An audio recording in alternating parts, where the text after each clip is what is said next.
So we've been talking about the political situation in Myanmar, the fact that for many years there was a very repressive government and it was ruled by the military, and then the pro-democracy leader Aung San Suu Kyi it was released after house arrest, and her party came into power after some elections. And the early promise, there was a huge amount of excitement that Myanmar was going to be moving in new directions, that it was going to be part of the world.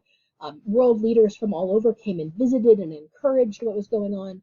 President Obama visited. And unfortunately, that early promise and of this transition, of growth, of change, really has not followed through. The fact that she has been seen as this peaceful person focused on human rights, unfortunately, that reputation has been deeply shaken, and many people are very disappointed in the way that she has been treating some of the minorities within the country. And the country has actually devolved into a geopolitical and humanitarian mess in the past few years. And then this spring happened and things devolved even further. But first, let's talk about before this spring and this geopolitical mess and humanitarian mess. So the reason that she's controversial, and the fact that there have actually been people who have called for her Nobel Prize to be revoked, is because there is a group called the Rohingya, or the her Rohingya, depending on how you would like to say it. Excuse me. And they are a large minority within the country. This group is Muslim. The majority of the population within Myanmar is Buddhist. And there's been a huge amount of discrimination against the Rohingya. And she has not supported their claims for territory, for inclusion, and she claims that they are stateless as well. And I've put a video up about this, about the history of the Rohingya in Myanmar, how they got to where they are, and why they are considered stateless within Myanmar. But this is where they live.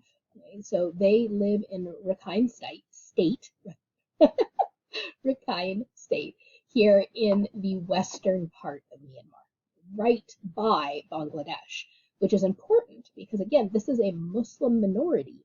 And many of the refugees from the violence and from the really systematic repression of this group have fled to the north, to Bangladesh, another Muslim country, where they have been hoping to gain asylum. And Bangladesh has its own issues and its own systemic problems. And so this has created a really serious humanitarian crisis, because there are a huge number of displaced people, internally displaced people, and refugees, people who have actually crossed international borders trying to find safety. So there's a couple videos there for you, but here is the spelling of Rohingya, and they are this group that is considered stateless. And as just a piece of why so many people are disappointed in Aung San Suu Kyi, she has actually labeled them a stateless group and has asked journalists from all over the world to not use the word Rohingya, to call them a stateless ethnicity, because she doesn't feel that they have any rights. And so she and her government are not just suppressing this group and attacking them, they are also trying to even deny them a name. Right? So this is why this situation has been so disappointing. There's huge human rights abuses against this ethnic group here. There have been bad acts and incidents on both sides, but overall, the military of Myanmar has attacked and wiped out huge numbers of villages. In one of the videos that you can watch, Aung San Suu Kyi talks about how 50% of the villages still exist. Yeah, okay, but that means 50% are gone. Entire villages have been wiped off the map. People have been massacred. There has been a huge amount of sexual violence. Children are being deliberately targeted and killed. And the fact that all of these pieces, people are being wiped out, women are being systematically raped, children are being seized and raised by other people, all of those elements are coalescing together into something very serious called genocide. And genocide is acts that are committed with the intent to destroy, whether completely or in part, another group of people. And that group of people can be based on ethnicity, race, religion, but all of those, the kinds of things that have been inflicted on the Rohingya in the last few years, are leading to the group being wiped out and really being at risk. And so this is why we have such a huge geopolitical mess. People from this area have been fleeing, as I said, north into Bangladesh. Some of them have tried to escape on boats and go down to Malaysia or Indonesia, also Muslim countries. And not all of these countries are willing to take refugees in. And so there are a huge number of displaced people. The million here is probably quite an undercount. So we have internally displaced people, like we talked about in Syria, and refugees, which we also talked about in Syria. Remember that a refugee is someone who's crossed an international border, and once they cross and they are officially recognized as a refugee, they have certain rights, which is why many of the countries are not able to help them because they don't have the resources themselves to take care of these people. So I have put some articles and a video down below for you to learn a little bit more about this and why the international community has really been disappointed and trying to get the government in Myanmar to change. So in the midst of this geopolitical crisis, in the fall, there were new elections, and Aung San Suu Kyi's party won more seats.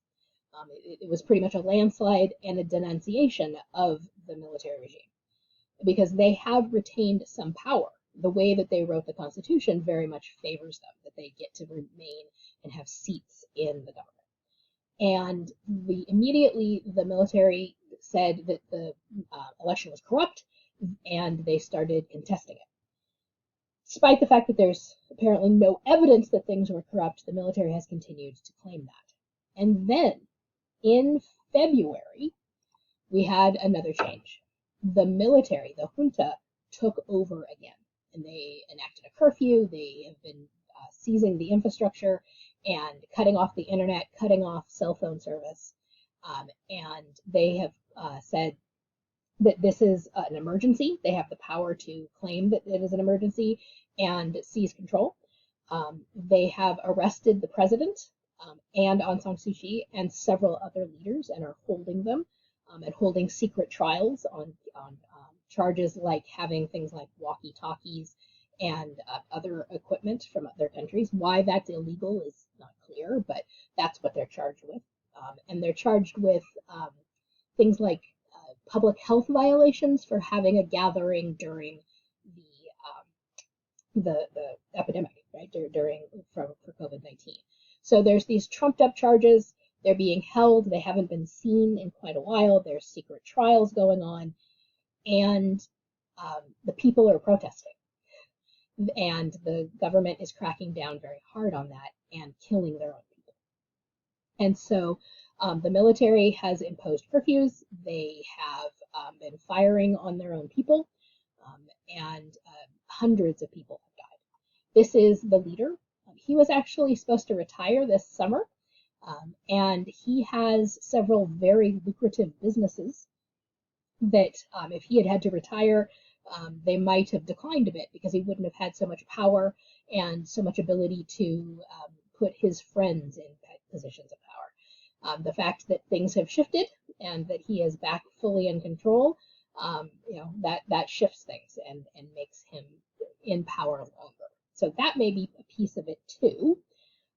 The people have been not just speaking out, but putting themselves in harm's way. And please return our elected government. Right? There's actually things, people putting X's over the military leaders.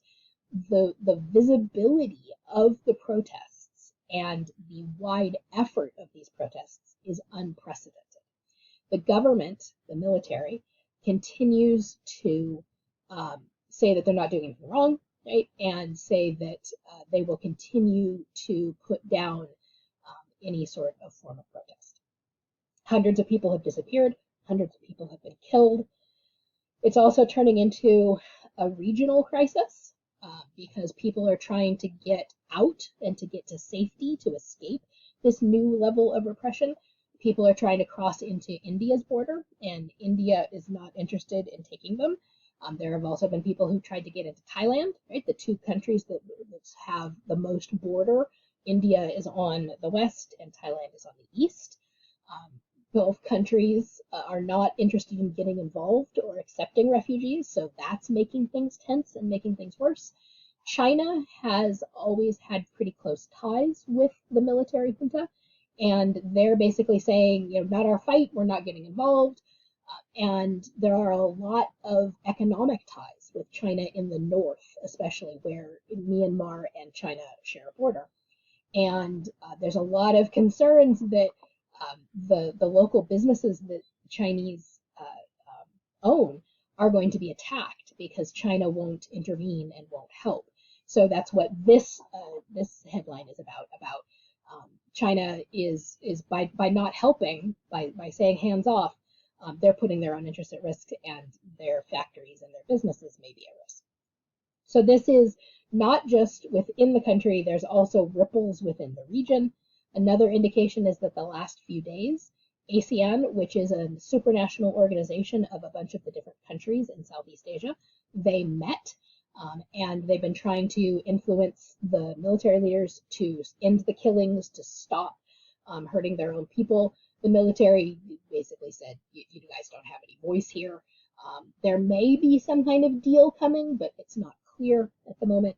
But we have all sorts of different pieces at play here in this evolving and ongoing conflict. I have put a couple articles about this as well. So you have articles about the Rohingya and that crisis and how it evolved, and also about what's going on right now.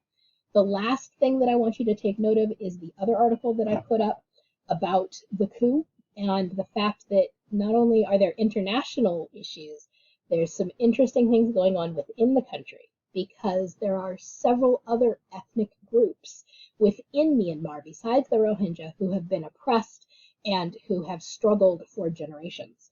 One of them, for example, is a group called the Karen, and it looks just like the woman's name Karen. But they have these various different groups. Several of them have their own militias because they've been fighting and rebelling for a long time. And now people who are ethnically Burmese are going to these different groups and these activists and getting trained to be able to fight back against the military. So the military may have bitten off more than it can chew, and it's going to be something to very much keep an eye on in the next few weeks with all of the different patterns of religion and the different geopolitical issues. All right, we're going to stop there, and you have the rest of the pieces of Southeast Asia already.